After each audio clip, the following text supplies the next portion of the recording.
Nung binuksan ko to, di ko na alam kung paano ko na ginastos yung iba, o kasi nga hindi naman ako natuloy na umuwi.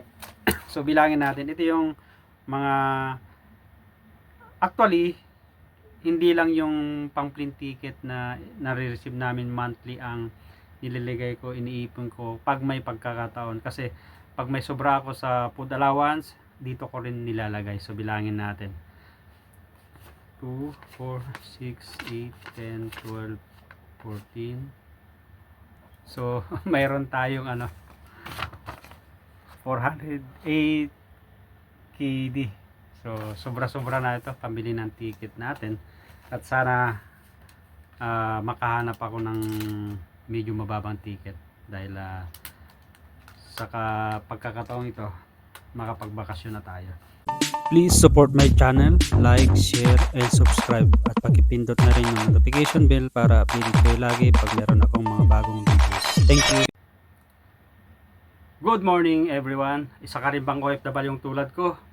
At paano ang diskarte mo kapag ikaw ang bumibili ng ticket pag ikaw ay nagbabakasyon? Kasi sa amin, libre naman ako ng plane ticket. Yung mga previous years, ang ginagawa ng kumpanya namin is dinidivide kung magkano yung amount ng ticket na binibigay sa amin, tapos binibigay monthly basis ng mga previous years. So ang ginagawa ko para di ko magastos ay gumawa ako ng maliit na box, tapos yung natatanggap ko na pang plane ticket talaga is nilalagay ko dito. Actually matagal ko na itong inumpisahan, nung June 1, 2023, plane ticket to Manila. Actually binuksan ko na to last year, kaso nga lang hindi naman ako nakauwi sa maraming kadahilanan. So pero pinilit ko pa rin na itira yung ibang naipon ko, at kasi yan ay isa mabigat kapag ikaw ay nagbabakasyon. Ang hirap pag tsaka ka lang mag-iipon ng pantikit mo pag pauwi ka na. So kasi isipin mo yung pantikit mo, mga pasalubong mo, at kung ano-ano pa. Naglalagay ako dito kasi di ko naman sinira totally itong box na to. So ito yung yung videos ko na binuksan ko ito. Ito siya. Panoorin nyo habang bubuksan ko rin ito. 20, 21, 22, 23, 24, 25, 26, 27, 28, 29, 30, 31, 32. So 320. 1, 2, 3, 4, 5, 6, 7, 8, 9. 9 TD. Tapos 5, 10, 15, 20, 20, 35. So 4, 6. Yun. Umabot ng 364 TB.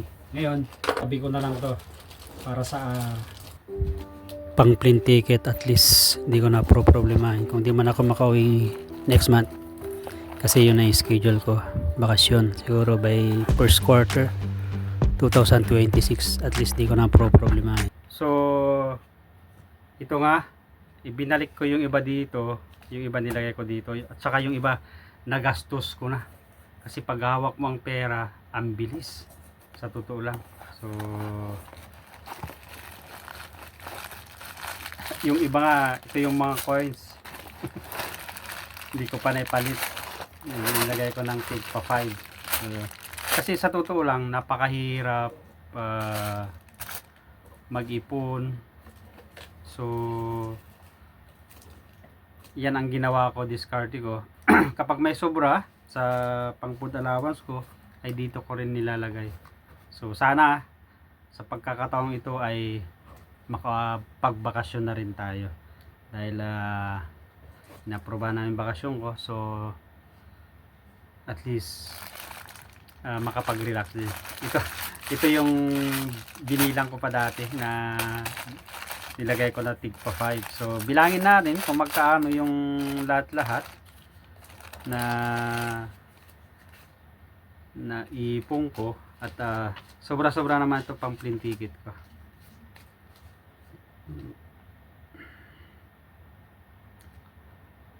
Nagastos ko yung iba, minsan nga nilalagyan ko pa ng petsa. So let's go, bilangin natin. Yun ang kagandahan sa amin, monthly basis. Yung mga previous years ay binibigay ng monthly, to lang ng sabi ko. So pero itong mga parating na taon, meron na kaming option kung gusto mong kunin lansam yung pang-plane ticket mo. So ito yung mga naipong ko ulit, at saka to lang sabi ko, ito yung total amount. Binuo ko na lang siya nung una kong binuksan. So bilangin natin, at kung magkaano ang inabot, dahil tulad ng sabi ko, ang hirap pa mag-isipin mo yung plane ticket mo pag ikaw ay pauwi na. Tayo ng ballpen. Kaya yan ang diskarte ko. Nung binuksan ko to, di ko na alam kung paano ko naginastos yung iba, o kasi nga hindi naman ako natuloy na umuwi. So bilangin natin, ito yung mga actually hindi lang yung pang plane ticket na nare-receive namin monthly ang nililigay ko, iniipon ko pag may pagkakataon, kasi pag may sobra ako sa food allowance, dito ko rin nilalagay. So bilangin natin, 2, 4, 6, 8, 10, 12, 14, 16, 17, 18, 19, 20, 21, 22, 23, 24, 25, 26, 27, 29, 30, 1, 2, 3. So 303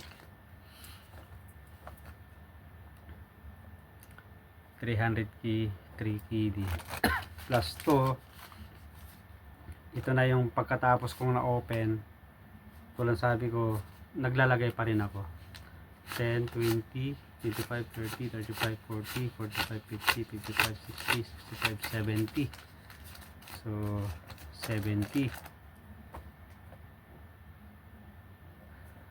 plus ito 5 KD ang isa nito. I-divide ko 10, 20, 35 plus 35, 8, 10.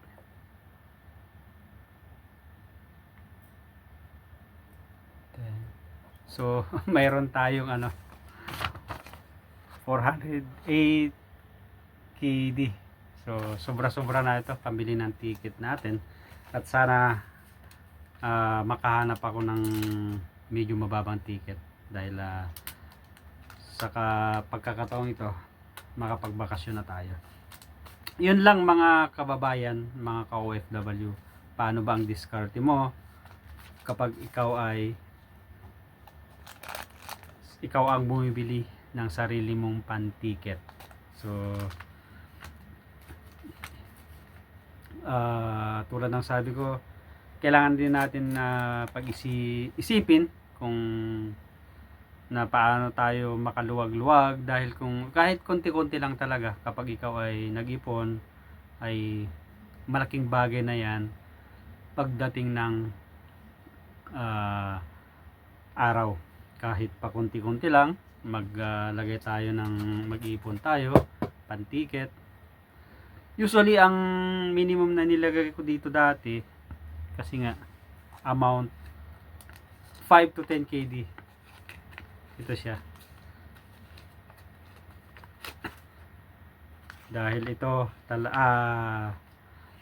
to 10 KD depende. Pero yung nare-receive kong pang ticket ay more than 10 KD something. So talagang monthly, kapag na-receive ko yon, tinatabi ko muna. Then kapag alam ko na okay na siya, safe, yung nilalagay ko na sa aking mahiwagang alkansya. So, napakalaking tulong talaga. Kasi kapag di ko ginawa to, mahirapan ako sa kapag isipin mo lang mga ilang buwan bago ka pa uwi, isipin mo pang ticket, talagang mahirapan ka. So ikaw, OFW, paano ang diskarte mo kapag ikaw ay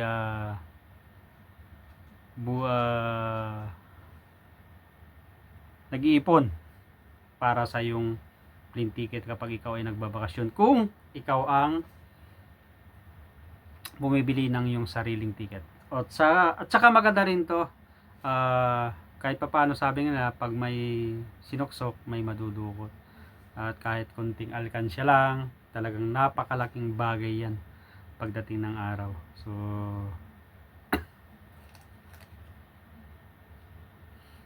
samahan nyo ako at sana makabili na tayo ng ticket kasi day off natin ngayon. At see you Philippines mga ilang buwan pa. At again, maraming salamat. Ako pala si Ronnie, kasalukuyang OFW dito sa bansang Kuwait, at pa-support naman ang channel ko. Like, share, and subscribe, at paki-hit na rin yung notification bell para updated kayo lagi pag mayroon akong mga bagong videos. Have a nice and great day to all of you, at kita-kits sa mga sunod kong mga videos.